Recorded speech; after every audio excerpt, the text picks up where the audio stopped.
et je suis ravie aujourd'hui de participer à cette table ronde et sur un sujet qui me tient particulièrement à cœur, que sont les défis à surmonter pour les femmes dans la tech en 2025. Pour introduire cette table ronde, j'aimerais porter deux chiffres à votre attention. Le premier, c'est 29%. Les femmes représentent 29% des métiers numériques en 2024. Et quand on commence à parler en effet de postes un peu plus techniques, donc en développement et en administration système, cyber, etc., on va tomber à 16%. Donc c'est forcément des chiffres qui interrogent et surtout dans un secteur qui est en tension. Et donc on se demande encore pourquoi les femmes sont si peu nombreuses dans la tech en 2025 et comment on peut inverser la tendance. C'est le sujet de la table ronde de ce soir. Je suis ravie d'accueillir trois femmes qui travaillent dans le secteur numérique aujourd'hui. Et donc, on a aujourd'hui Barbara Chénaud, qui est directrice des écoles d'EFSI et VIS à Bordeaux. Amira Zabdayoun est lead développeur chez Tixis, qui est la filiale technologique du groupe Cdiscount. Et Ola Naoma, qui est ingénieure de recherche chez Bordeaux Sciences économiques de CNRS. Donc la première question que j'aurais posée, mesdames, ce serait selon vous, quels sont aujourd'hui les principaux freins à l'évolution des carrières féminines dans la tech et comment peut-on les lever concrètement? Donc Barbara, je vous propose de nous présenter, puis je répondrai à Jessie. Merci pour l'introduction. Bonjour à toutes. À toutes, oui, parce qu'il n'y a vraiment que des femmes. Donc oui, j'ai la force de diriger l'école, deux écoles. Donc là, une école EXI, qui est vraiment sur l'univers de la tech, que les durs des experts du numérique, et une mise qui est plus sur le digital, la digitalisation. Je pense qu'on a une très bonne introduction avant de la part des entrepreneurs qui ont très bien expliqué. Et on va reprendre l'exemple de la cybersécurité. Je pense que c'est un bon exemple. Ça dans mon école, en cybersécurité, j'ai eu 0 femme. C'est pas une, 0. J'ai croisé une intervenante qui travaille dans le monde de la cybersécurité. Bravo. Et au niveau de WIS, par contre, j'ai la majorité de travers. Donc, c'est digital. Et le digital, la patente, on en est. Donc, effectivement, de la GECO. Voilà. Alors, peut-être par rapport aux freins du numérique actuellement, on se rend compte qu'il y a de plus en plus d'études qui ont été menées, surtout par les écoles, pour savoir pourquoi il y a cette limite, en fait, au niveau d'État. Et on se rend compte que, généralement, c'est les stéréotypes de la famille. On voit plus les garçons aller du côté des écoles d'ingénieurs et les femmes aller dans le côté soignant, assistant, accompagnement. On peut retrouver aussi dans l'informatique la POC par la SIDA, comme on l'expliquait tout à l'heure. Si, au large. Oui, bonjour. Donc, je suis Olana Orna, je suis ingénieure et je travaille dans un laboratoire d'économie. On a 6 masters, c'est différents profils d'économie et moi là-dedans, j'enseigne les matières techniques. La vérité des données, intelligence artificielle, machine learning, etc. Quelque chose qui relève de technique plus que de l'économie. Et donc, nous, on apporte ce côté technique aux métiers qui ne sont pas à la base technique, mais qui sont mieux vus par cette culture traditionnelle de différence de genre. Et dans mon parcours professionnel, j'ai travaillé et dans les institutions publiques, et dans les laboratoires de recherche, dans les entreprises privées de taille moyenne, dans les PA et dans les grandes routes. J'ai une petite cartographie, j'ai mon opinion que j'ai créée le long de mon parcours. Et quelque part, mon première expérience dans l'entreprise en tant qu'informaticienne, un des personnes qui m'a dit d'abord, tu ne te surprends pas que d'abord, tu auras toujours deux attitudes vis-à-vis de toi. Il y a une partie des personnes que ça marche avec des hommes et vous voudront t'aider parce que tu es jolie, mais il y en a d'autres qui vont le bloquer partout parce que tu es une femme. Voilà, on connectera toujours ces deux attitudes qui ne te surprennent pas, il y a partout qui vont ça ou ça. Voilà, et si je me tourne à la question d'évolution quels sont les freins d'évolution de carrière? Donc d'une part, vu que la majorité sont des zones proportionnellement le poste managérial c'est pris par les hommes, mais ici le deuxième critère c'est que ce qu'on a trouvé dans l'article scientifique, c'est que les femmes, cette minorité qui rentre dans le marché informatique, il ne reste pas. Il y a une bonne proportion qui quitte ce milieu de travail au bout de 3 premières années. Il ne reste pas dans ce milieu, il change d'horizon. pourquoi j'ai pas de réponse, il n'y a pas de réponse dans cette étude, mais en tout cas, ce phénomène, il était remarquable. Voilà.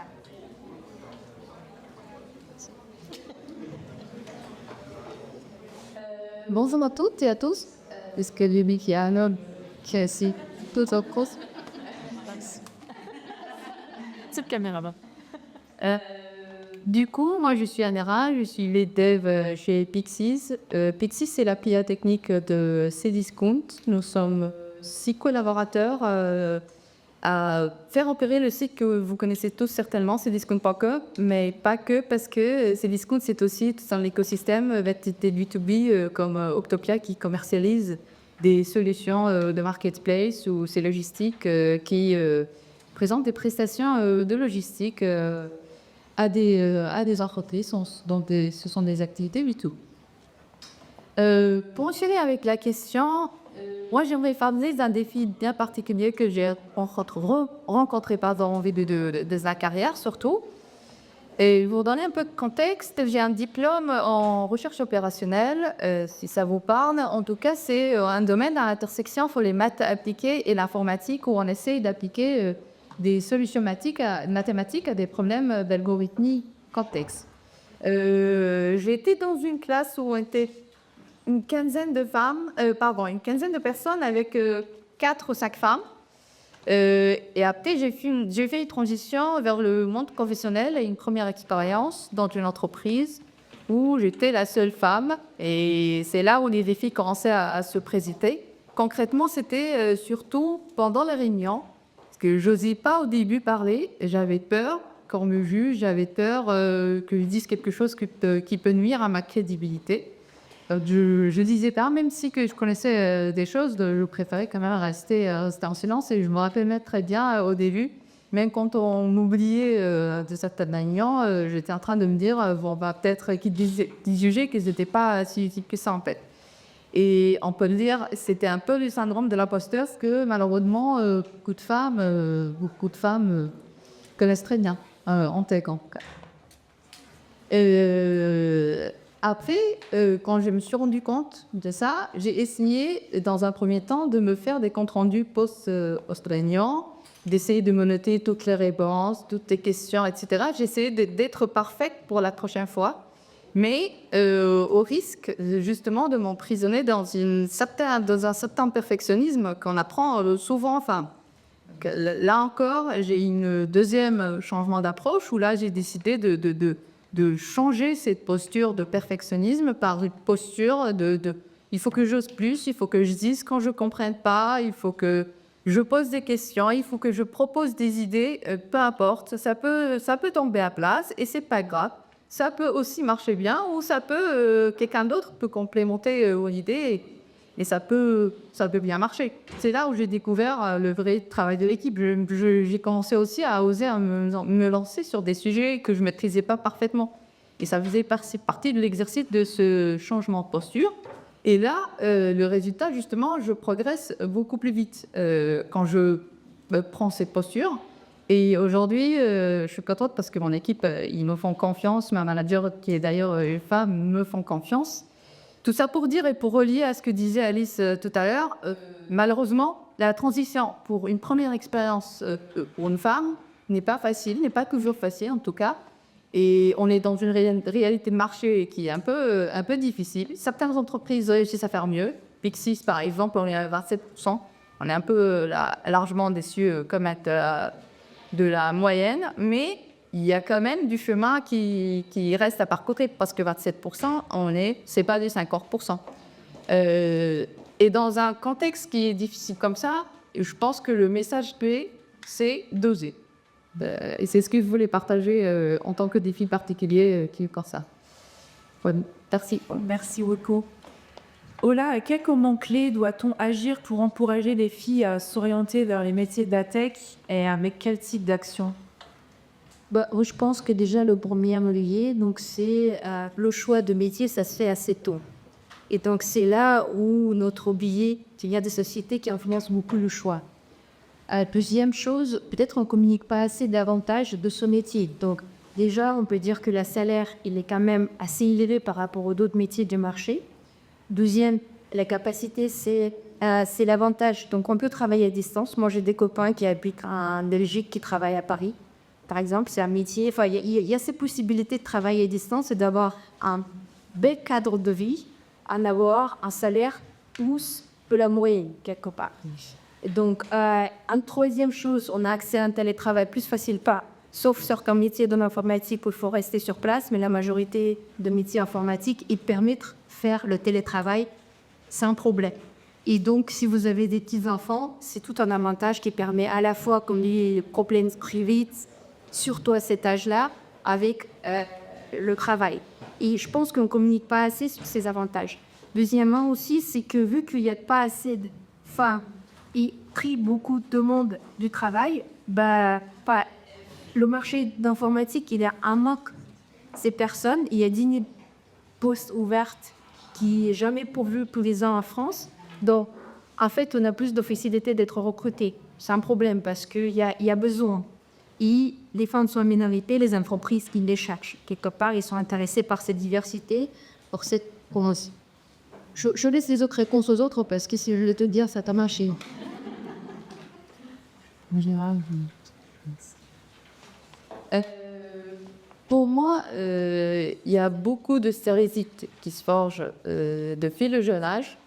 Et ces stéréotypes influencent beaucoup le choix des femmes et des filles. Donc pour moi, il faut commencer à sensibiliser dès le jeune âge. Et on oublie souvent de dire, mais en fait, l'informatique, au début, dans les premières 40 années, c'est-à-dire entre les années 40 et les années 80, il y avait beaucoup plus de femmes. C'était un domaine peu connu par rapport à maintenant, donc peu entaché de préjugés.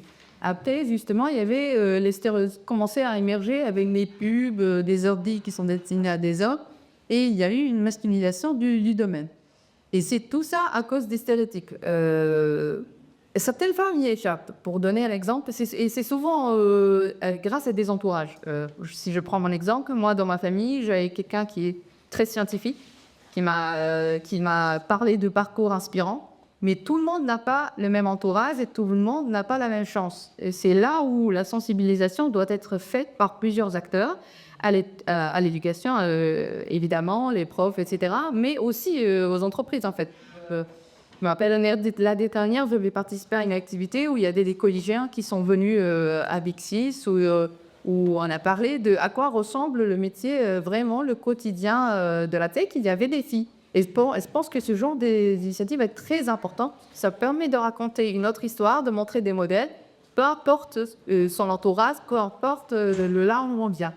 Et voilà, pour moi, d'ailleurs, on n'était pas que des femmes dans cette matinée. Il y avait aussi des hommes. Et ce que aussi je veux dire, c'est que ce genre de sensibilisation, c'est pas juste une question pour les femmes et pour les femmes et pas de les femmes. C'est aussi le rôle des hommes d'intervenir.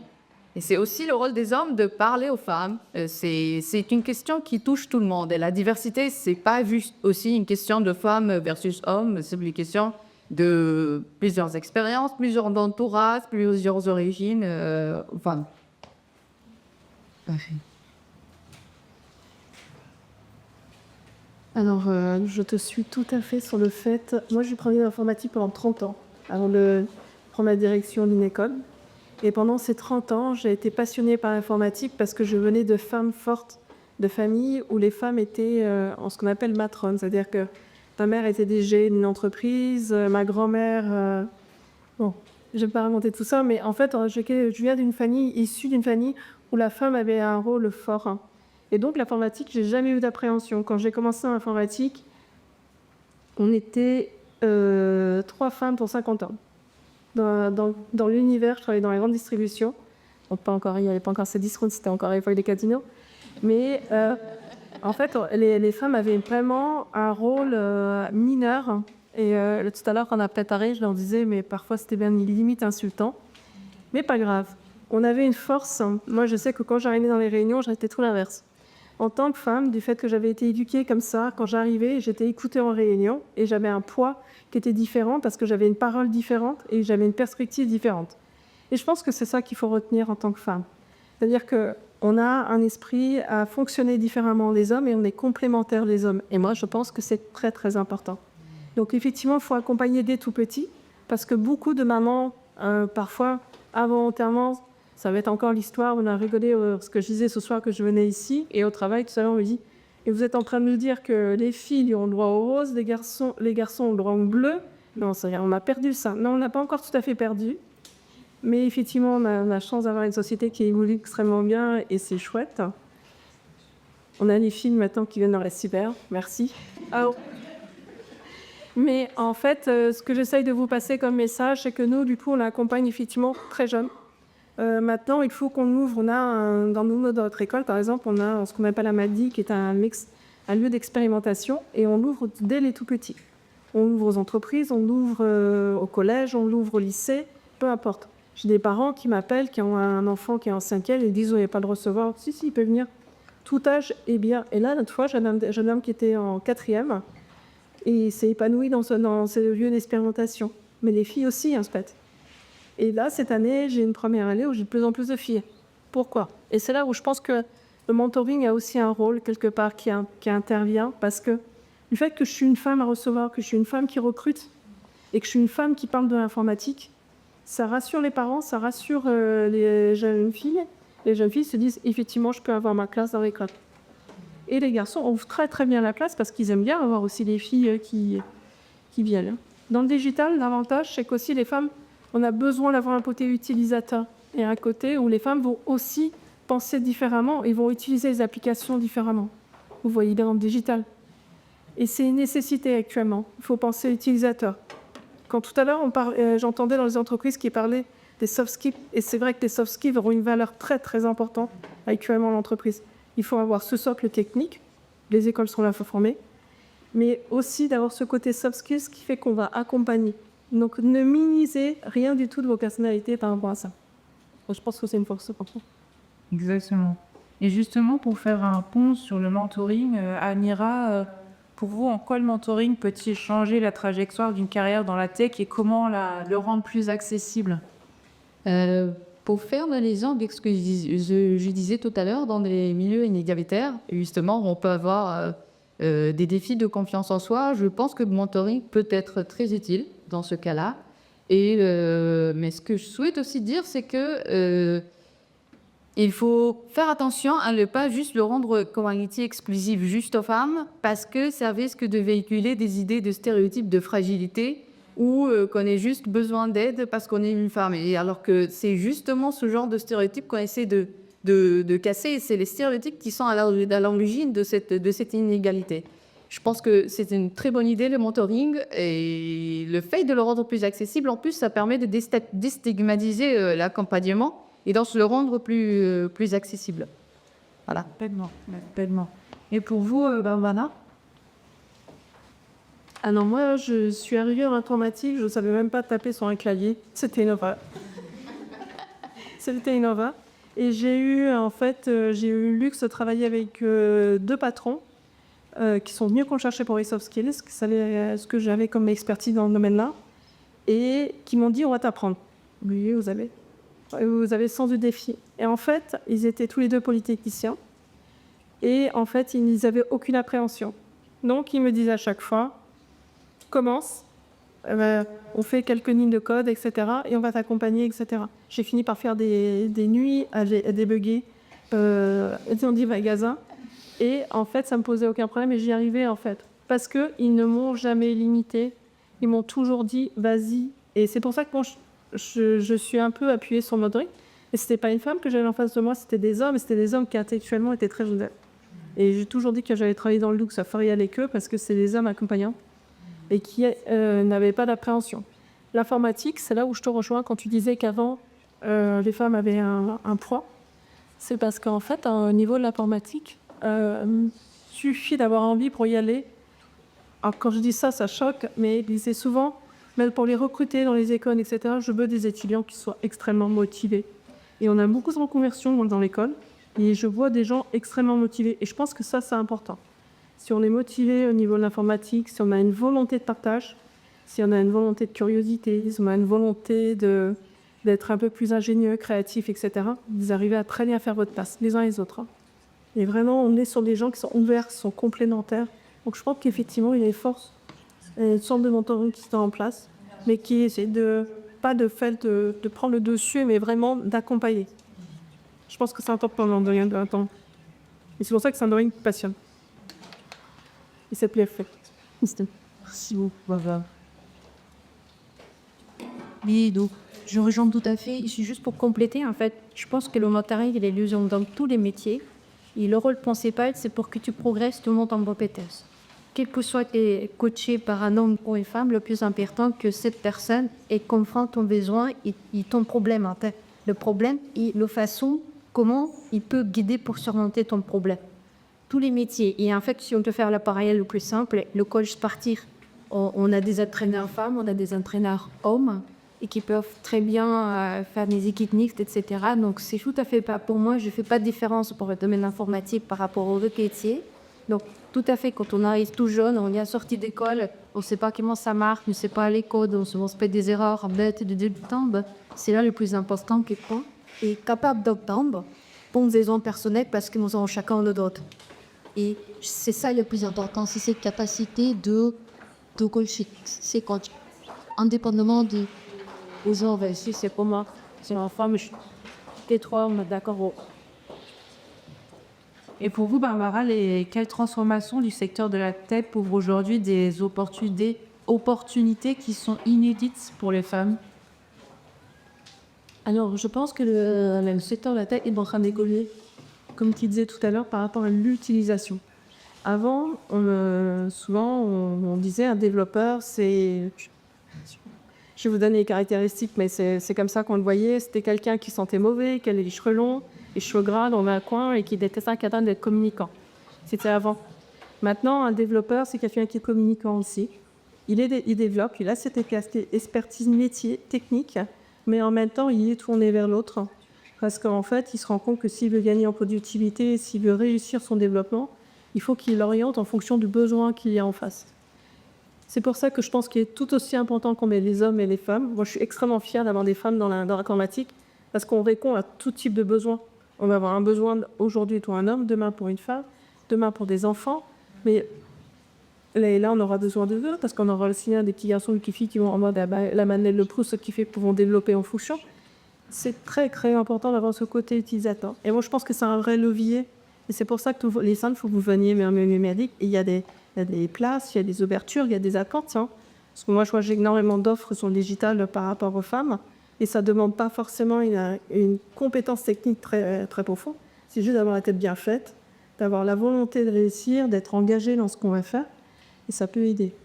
Donc, voilà. pour vous, Roland. Oui, donc je pense que, on est tous conscients que le marché évolue beaucoup, surtout la vieille IA, ça change le donne. Et notamment, beaucoup de métiers qui n'étaient pas techniques à la base, deviennent techniques.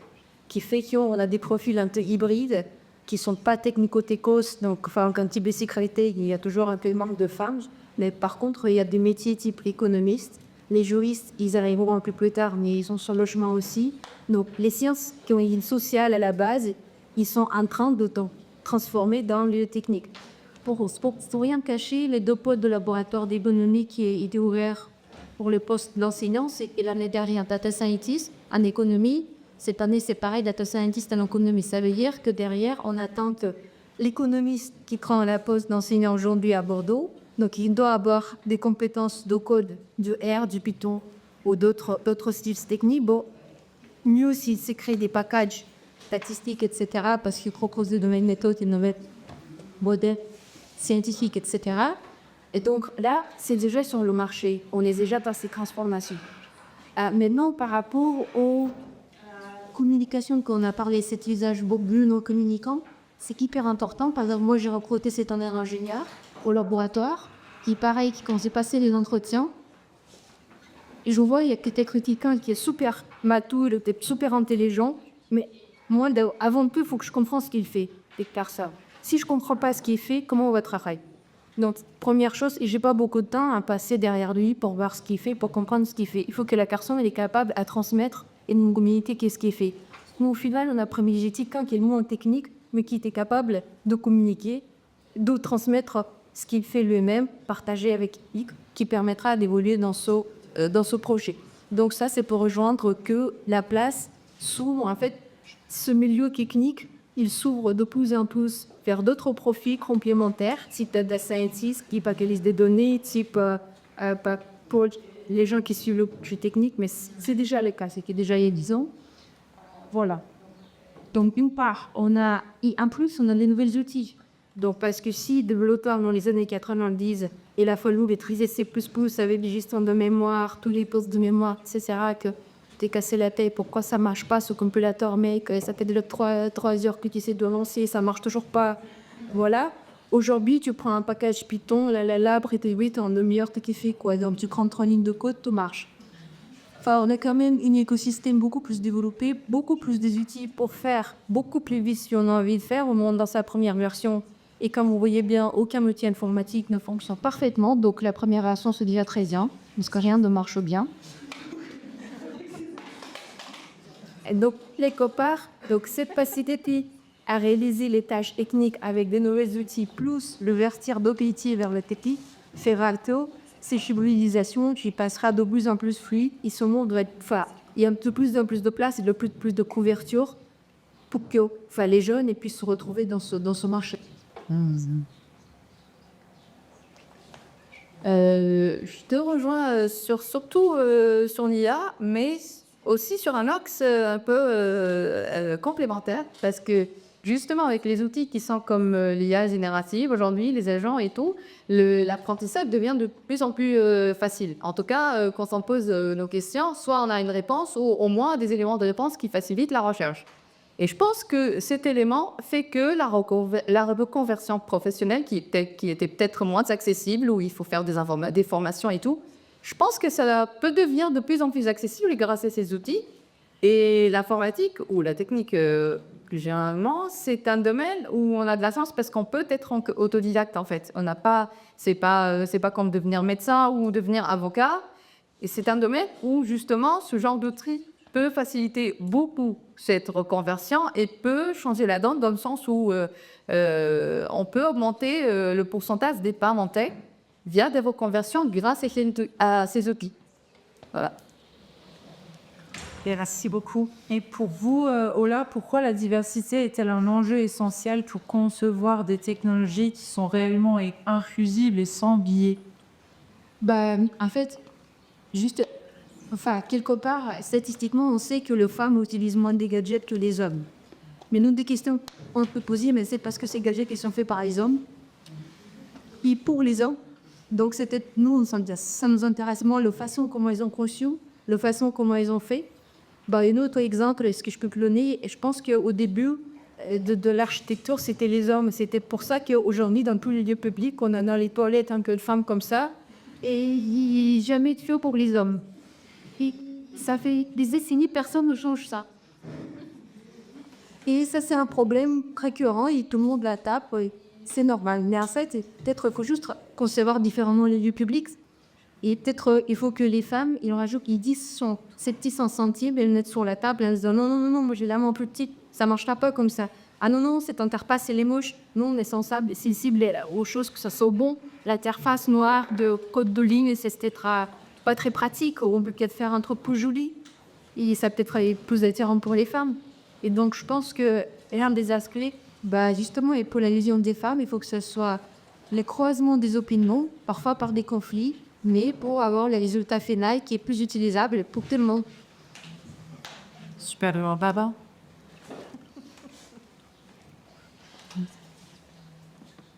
Oui, c'est l'utilisation. On revient sur ça, de ce que je disais tout à l'heure, c'était le côté utilisateur, c'est très important. Et je pense qu'une côté utilisateur chez les femmes, il n'y a pas que la taille de la main, c'est vraiment le mindset qui est différent. On le voit dans nos vies quotidiennes, mais il y a un mindset qui est vraiment différent et qui fait qu'il y a vraiment un besoin. Et quand les femmes sont présentes au niveau des équipes, souvent les équipes au niveau des entreprises, elles font un retour très positif. J'ai la chance de faire des suivis entreprises. Et souvent, quand ils ont des filles, ils sont contents parce que les filles vont avoir une approche beaucoup plus généraliste avec une prise de recul et ils vont essayer de comprendre le projet dans toute son intégralité. Parce qu'en fait, cette compréhension dans toute l'intégralité va leur permettre après d'être plus performantes sur le sujet sur lequel on veut les faire avancer. Donc ça, c'est vraiment aussi une autre phase qui est importante. Je dis pas que les hommes ne prennent pas cette prise de recul, hein. Ce serait stupide de dire ça. Mais on constate que souvent, ça a besoin d'avoir cette compréhension globale, rentrée, pour aller de façon beaucoup plus précise sur les sujets. Donc il y a effectivement l'utilisation, et ça, il n'y a pas de sujet, hein, en fait. Mais il y a aussi ce besoin. Les femmes ont aussi un côté management beaucoup plus doux et un accompagnement qui va faire que sur un projet, elles vont poser beaucoup de questions, elles vont s'interroger, elles vont essayer d'avoir une autre vision, de tourner le projet un peu sur un autre biais. C'est intéressant aussi. Donc en fait, on va se rendre compte qu'on va avoir des communautés qui vont être complètement différentes les unes des autres, mais qui vont être très complémentaires. Et donc la diversité, c'est pour tout, hein, dans tous les sujets, c'est très très important. Et ça, l'informatique, pour moi, l'informatique illustre la société parfaitement. Donc on est sur cette illustration-là.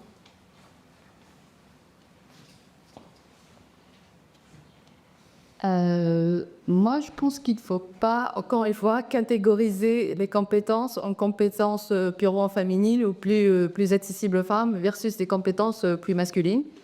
Parce qu'encore une fois, on va retomber sur les stéréotypes qu'on est en train d'essayer de dépasser. Je pense plutôt que c'est une question de diversité et scientifiquement, c'est prouvé. En fait, quand un groupe est similaire, peu importe cette nature de similarité, le genre ou l'expérience, on a tendance à se mettre à penser de la même manière. C'est un phénomène documenté, connu, qui s'appelle le groupthink.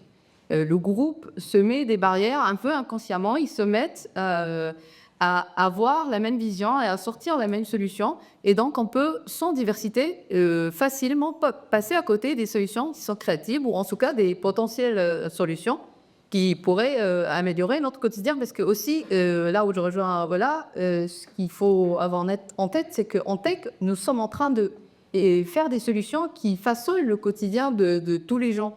Et c'est là où c'est important. Il faut qu'on fasse, non seulement en équipe, qu'on soit diverse, mais qu'il faut qu'on ait une vision de la société qui est, elle, diverse, en fait.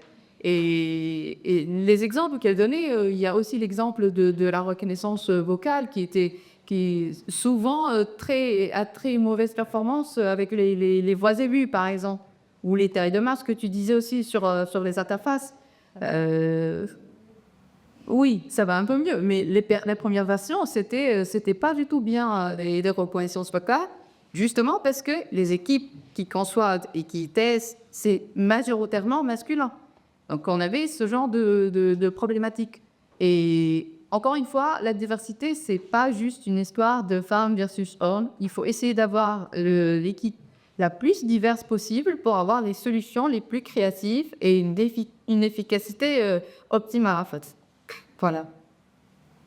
Merci beaucoup à toutes les trois. Ce qu'on doit retenir, je pense, aujourd'hui, c'est que c'est important, pas uniquement d'ouvrir les portes aux femmes dans la tech, mais aussi de faire en sorte qu'elles y rentrent, qu'elles y restent et qu'elles y brillent. Et c'est notre responsabilité à tous. On va mener des actions concrètes, que ce soit les entreprises, les écoles ou nos réseaux. Donc voilà, je pense que c'est un sujet qui ne commence que maintenant. Et donc, ce que je vous propose, c'est 15 minutes. Si vous avez des questions pour nos trois intervenantes, n'hésitez pas.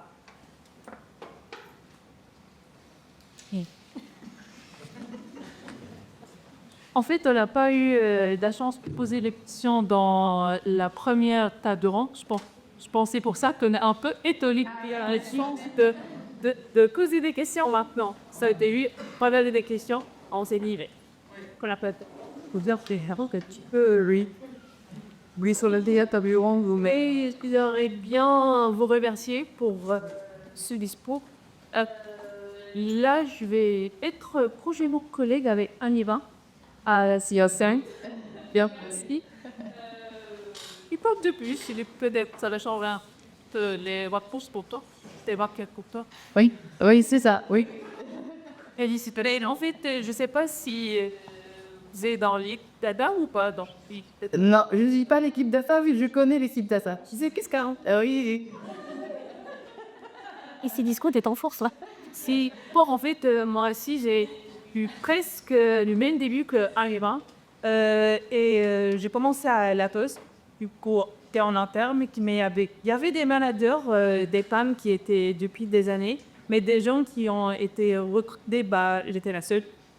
Il n'y avait pas de Aujourd'hui aussi, il y a une escale, tu viens d'escroquer, dit que ça fait un tout petit peu vague, il n'y a que l'énergie masculine, mais j'aimerais bien qu'on focalise aussi sur le fait de ne pas vraiment dire que cet aspect-là, la femme permettra d'acheter un tout petit peu de vision scolaire, non, ça nous fait tomber dans les stéréotypes.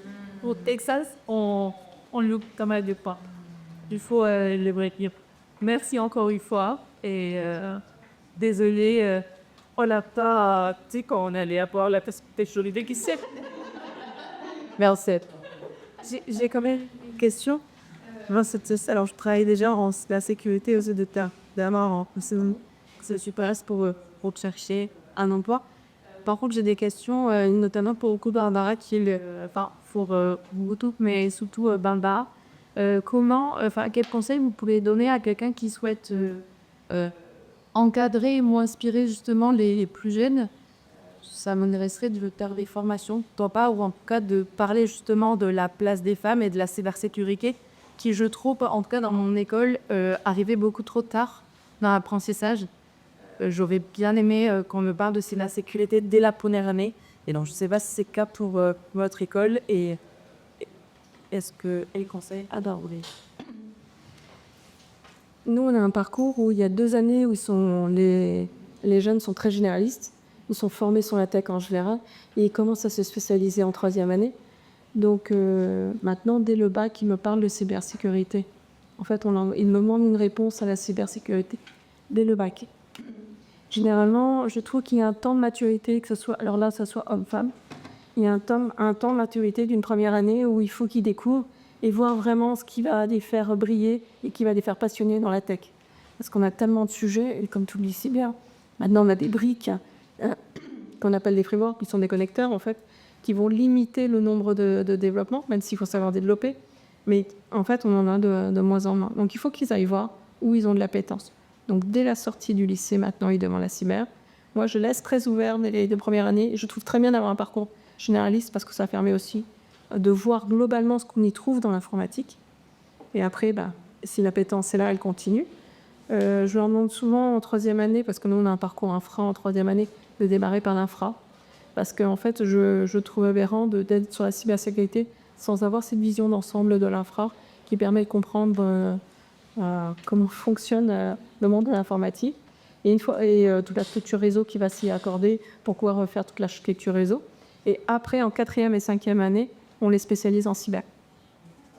Et il y a effectivement, en 5e année, on va voir tout le côté relationnel, management. Faut savoir que généralement, dans toutes les écoles, c'est pas que nous, c'est les 3 premières années, c'est très tech. Et les années 4 et 5, on se hyper spécialise. Et en même temps, on va voir côté vraiment management, accompagnement, gestion de projet. Toute cette partie-là arrive sur les dernières années. Ouais. Merci pour les questions. J'ai une question peut-être plus que je suis désolée, comment penser, je ne sais pas penser. À mon moment, j'ai cherché en étape et parce que je fais proportion data scientist, je réponds bien à ces époques et TT.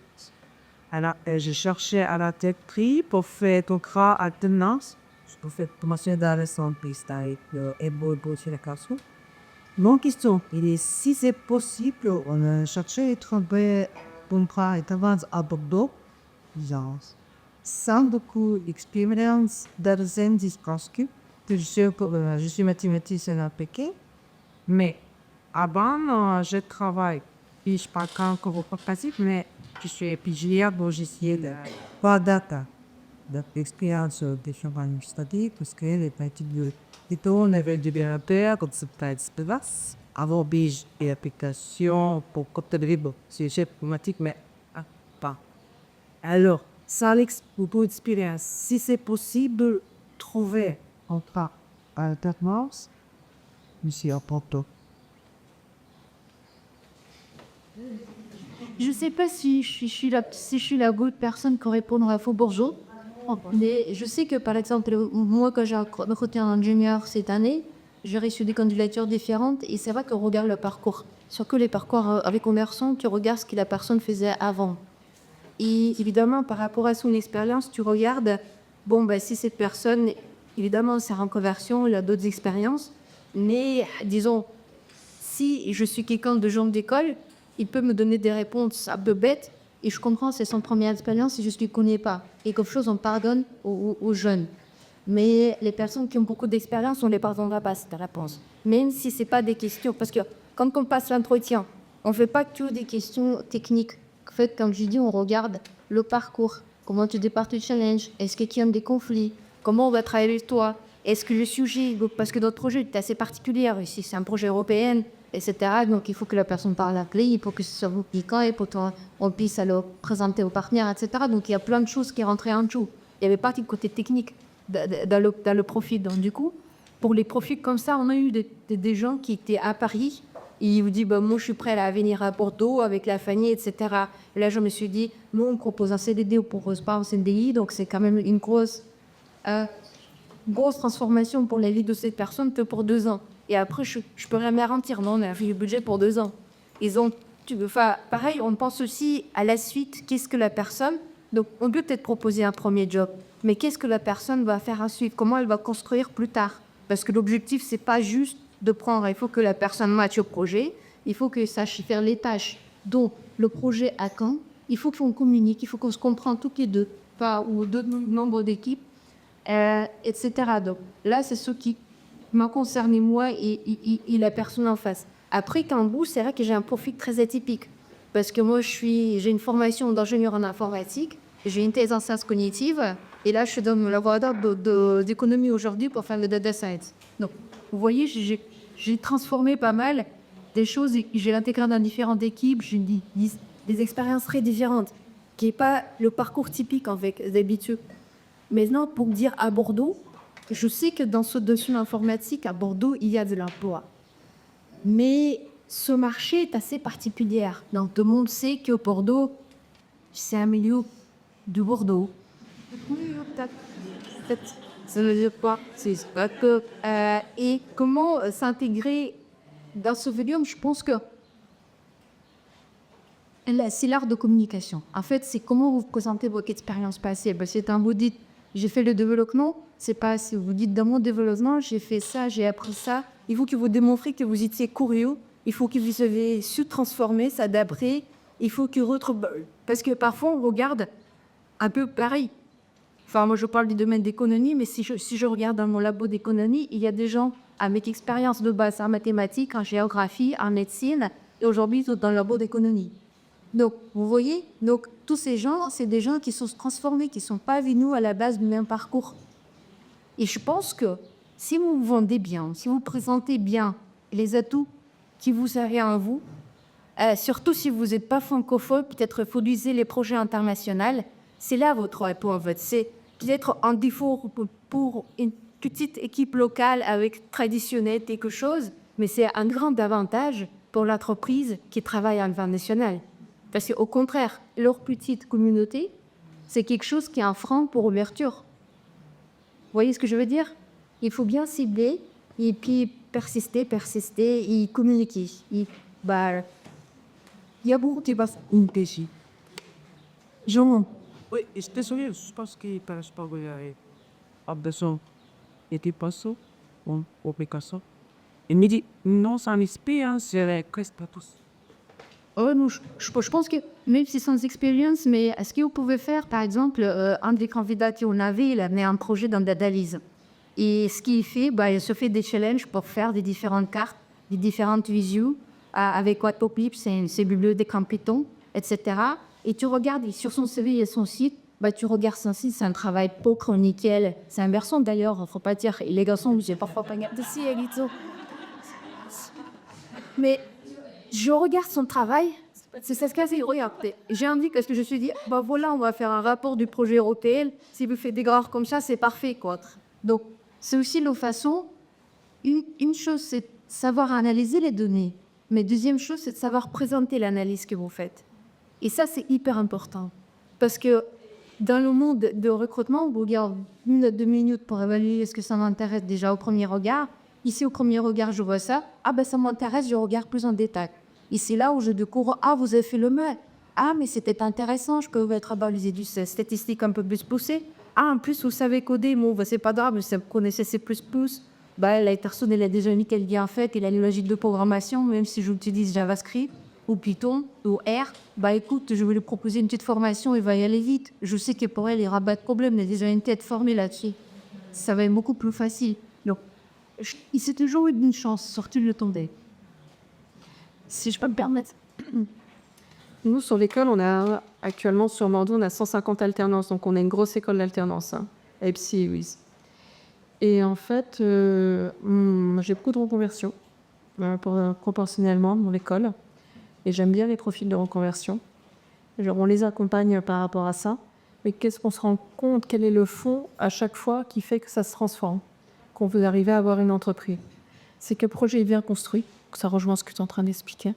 C'est qu'il y a un très bon projet et que vous ayez quelque part le squelette de votre projet de vie. Ce que j'appelle, moi, le squelette, c'est la colonne vertébrale. C'est-à-dire que quand vous êtes... c'est comme tout dans la vie. Une fois que vous avez une bonne assise de ce que vous êtes et ce que vous connaissez, vous savez vos forces et vos faiblesses, quand vous êtes en conversion, vous devez le faire. Ce n'est pas un jeune qui a 20 ans, qui ne sait pas encore ses forces et ses faiblesses. Il va apprendre dans l'entreprise, il va apprendre petit à petit. Vous arrivez, vous êtes un membre de l'entreprise, vous allez construire avec l'entreprise, et c'est là où je te rejoins complètement. Ce ne peut être des projets internationaux ou d'autres projets, et vous êtes vraiment à part entière dans l'entreprise. Et en général, vous avez aussi, du fait que vous êtes en conversion, vous devez avoir un projet d'entreprise à côté.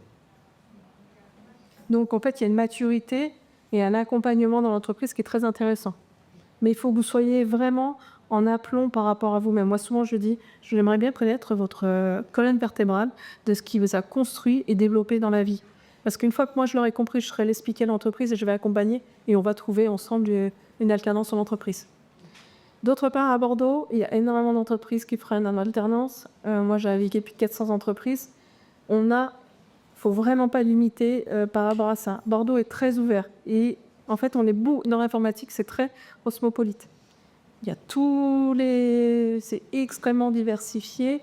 Et j'ai des profils qui sont à l'étranger, c'est pas fermé. Vraiment, il faut que vous sachiez montrer votre projet. Je rejoins complètement Olaf là-dessus. C'est que si votre projet est bien construit, que vous êtes au clair avec vous-même, ça se ressemble. Si je peux, moi je t'en prie. Et si je peux injecter aussi une dernière chose. Ah oui, en fait, dans l'une des études scientifiques on en vient parler avec Barbara avant sur le tableau ronde, et il y a des études scientifiques sur le métier de la recherche. Il y a aussi une très grande diversité, il y a beaucoup plus d'hommes que des femmes. Et en fait, l'enquête que les chercheurs ont mêlée, par rapport à l'enquête était quelle est le plus la valeur ajoutée dans le travail de recherche que vous faites. Et ce qu'ils ont trouvé, c'était très intéressant parce que ce qui la femme elle-même l'était dans la liste de priorité, en fait, la réelle valeur d'elle-même, elle mettait toujours tout en bas. Donc, tout ce qui l'a fait briller le plus dans ce métier, il l'a sous-estimé le plus, quelque part. Il la mettait à la fin. Et donc là, je pense que c'est là, il faut que vous preniez un temps de recul sur vous-même et de regarder ce que vous pensez vos faiblesses, de les remettre en votre force.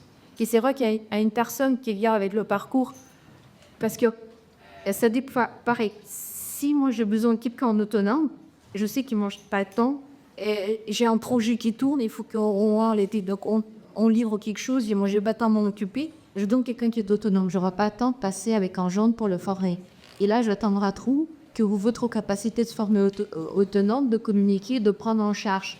Et ça, il vous le démontre à l'entretien.